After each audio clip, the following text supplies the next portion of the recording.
Puddle of Mudd's Ubiquitous begins with a bass line straight out of a better rock album. Then Wes goes full Nirvana cover on vocals, and please God tell me it gets better than this. There's gotta be better songs than Oh Baby, Baby on the rest of this thing. But hold your nose and let's see how the rest of this stinker is, if there's anything resembling music on this album.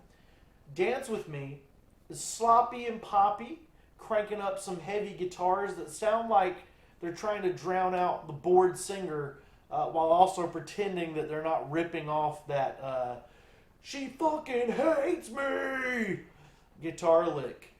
Please don't lick anything coming out of Puddle of Mudd.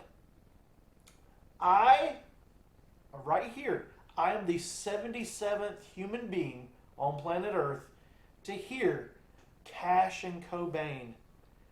And I am not the fourth person on Earth to hit the like button, though, because Cash and Cobain is not good. I do appreciate the nods to Sublime that Wes straps shoes on his feet, and I don't even mind him comparing himself to Johnny Cash and Kurt Cobain. But hold on a minute. I think I'm going to go over here and vomit a little bit. I'm just kidding. I'm just scrolling down. I don't have a scroller thing. I don't have a prompt thing. I'm not Wes Scantlin, dude.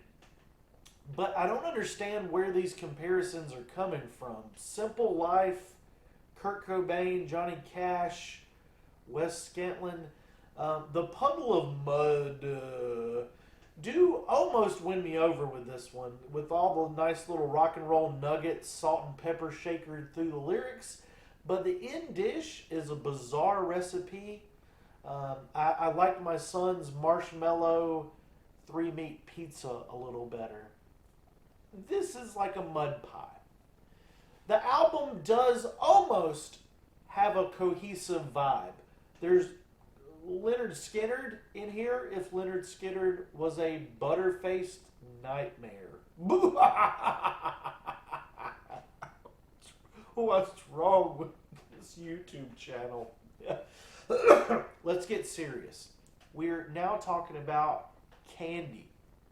And I actually don't mind Candy. It's inspired by Lennon McCartney, which is pretty incredible, and backed by a piano and violin, maybe an entire orchestra. And I hate to gripe on what is probably the highlight of the record, but it does sound like you can kind of hear like Wes Scantlin is like whacking his head on the microphone as he sings. He's like going, "Oh!" or something like that while he's singing. Like he can't believe that he's doing a Lennon McCartney song. I don't know. It's pretty wacky. I'm not gonna vomit at myself comparing Puddle of Mudd to the Beatles, but here we are. You guys like Foo Fighters? You like Puddle of Mudd? We've had Leonard Skinner. We've had the Beatles, and on Running Out of Time, the Puddle are going full Guns N' Roses, but not the classic lineup of Guns N' Roses. Not the classic Rose. They're going the Chinese democracy on crack Guns N' Roses. And it's a really great Axl Rose impression. I give that part a 5 out of 5 because the rest of the album is not scoring that high so far. Wait for it. Holy moly, we gotta lean in again.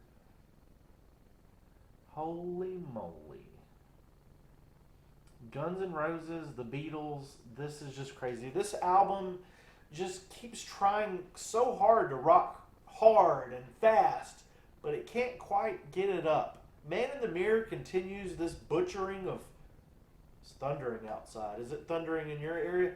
This butchering of classic rock tunes, and on this one, Wes Scantlin seems to openly mock Scott Weiland of the Stone Temple Pilots.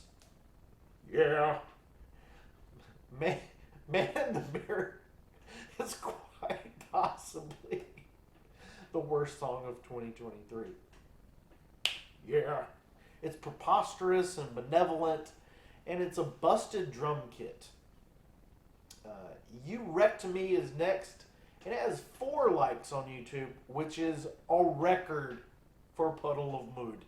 It's, but you know what You Wrecked Me is? It's Lithium by Nirvana. If Lithium by Nirvana had a Barbie bomb dropped on it and cracked. Yeah! Yeah! I, wow. I literally think that Puddle of Mudd is like they've decided to capitalize on their viral Nirvana cover of About a Girl and just make an entire album of that. Just bad covers. Let's see who. What's the next song? The next song is called Complication. And it maybe rips off Collective Soul a little bit, but I actually kind of like this one. I won't ever revisit it again, but it's maybe now my highlight of the record. So we got a couple of good songs here.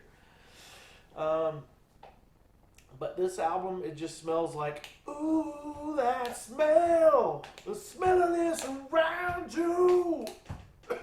I got pink eyes, guys. I'm sorry. California harkens back to a hard rock sound that the album opens with and shrieking vocals that don't sound like Wes Scantlin at all. I was like, is this a guitar player or a drummer? Bass player singing, perhaps? That would be crazy. Bass players don't sing. But this one's not bad either. I kind of like California quite a bit.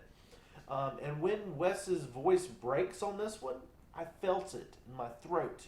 Okay. Puddle of Mudd, Ubiquitous. It sounds like it was recorded in an aging pit bull's. It sounds like it was recorded by an aging pit bull in the middle of a mosh pit in Burning Man, and yet there's 4 songs that kind of turned out not cross-eyed, so I'm giving this album a 2 out of 5. Oh yeah, this is the end screen.